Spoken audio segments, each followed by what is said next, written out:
ఈరోజు కడప నగరంలో వైసీపీ నుంచి మాజీ కౌన్సిలర్ నెల్లూరు నిర్మలా గారు, అలాగే వైసీపీ నాయకుడు బండి ప్రతాప్ మరియు జిల్లా ప్రజా సంఘం అధ్యక్షులు, అలాగే వైసీపీ నాయకులు సాంబయ్య గారు, అలాగే వైసీపీ నాయకులు ఆర్య నరసింహులు గారు, అలాగే జిల్లా ఎంఆర్పిఎస్ అధ్యక్షులు సుబ్బరాయుడు రామాంజనేయులు గారు, వీరంతా ఈరోజు తెలుగుదేశం పార్టీ విధి విధానాలను నచ్చి ఈరోజు మాధవిరెడ్డి గారి సమక్షంలో శ్రీనివాసరెడ్డి సమక్షంలో చేరడం జరిగింది.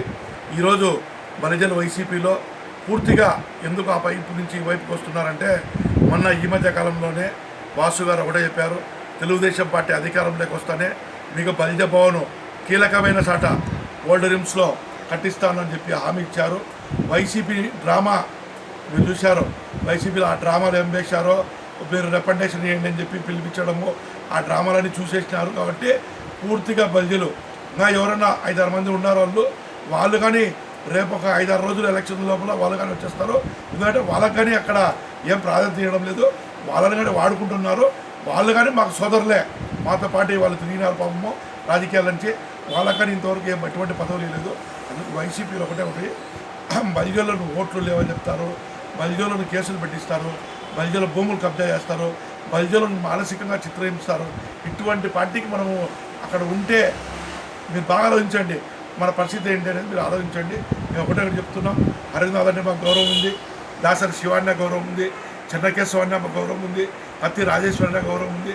మీరు అక్కడ అయితే ఎవరు ఉన్నారో మీరంటే గౌరవం ఉంది, కానీ మీకు అక్కడ పార్టీలో గౌరవం లేదు.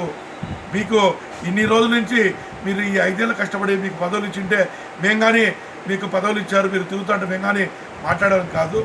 మీరు ఈ ఎండాకాలంలో మంచి వృధా చేసుకుంటున్నారు. శ్రీరాములు గారు ఉన్నారు, ఆ వయసులో కానీ ఆయన తిప్పుకుంటున్నారు.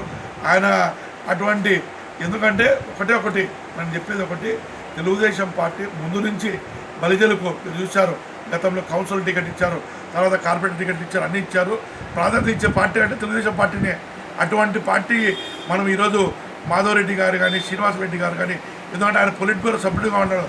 బలిజలకు రేపు ఏదైనా కావాలన్నప్పుడు స్వయంగా చంద్రబాబు నాయుడు కాడికి పోయి మన పనులు చేయించేదానికి ఆయనకు అవకాశం ఉంది, మనలో జరుగుతాయి ఖచ్చితంగా. అదే అందుకు మీరు ఒక్కటే ఆలోచించండి, ఈ వైసీపీ సైకో పాలనతో మన బలిజలు విసుగు చెందిపోయారు. పూర్తిగా మన ఇక్కడ కానీ మీరు చూస్తూ ఉంటారు, మీకు తెలుసో తెలీదో అనేక రకాలుగా మీరు చూశారు. కడప టౌన్లో అనేక నగరంలో మన మీద భూములు కబ్జాయి మళ్ళీ రివర్స్ అయితే మన మీద కేసులు పెట్టారంటే ఆ పార్టీలో మీరు ఏ విధంగా కొనసాగుతారో ఆలోచించండి. మనోరతోనే మనల్ని తిట్టించారు చూశారు. పవన్ కళ్యాణ్తో ఏదైనా జరిగితే వాళ్ళే తిట్టమంటారు, హరిప్రసాద్ ప్రెస్ మీట్ పెడితే మనల్ని తిట్టిస్తారు. అంటే బలిజలను తిట్టిస్తారు. వాళ్ళ పార్టీలో ఆరోపించింది రెడ్డి సామాజిక వర్గం, కానీ వాళ్ళని ఎప్పుడు ఎక్కడ తిట్టిరు, పదవులు తీసుకుంది రెడ్లు. నేను ఒకటే చెప్తున్నా, సురేష్ బాబు గారికి కానీ అమ్జద్ బాషా గారికి, అయ్యా మీకు ఉండేది రెడ్లు, ఆ రెడ్లను వాడుకోండి, మా బలిజలను ఎందుకు వాడుకుంటారు?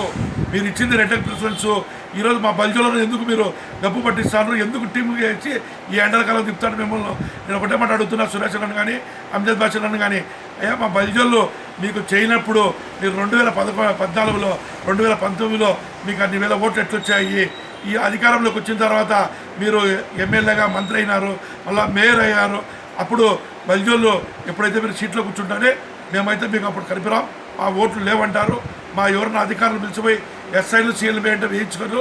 అంటే ఇంత దారుణమైన పరిస్థితులు కడప నగరంలో కొనసాగుతా అంటే బలిజలు గమనించారు. ఒకటి చెప్తున్నా, ఈరోజు తెలుగుదేశం పార్టీకి అపూర్వ స్పందన వచ్చింది. చంద్రబాబు నాయుడు గారు చెప్పారు, రాయలసీమలో బలిజల ప్రాధాన్యత ఇస్తానని.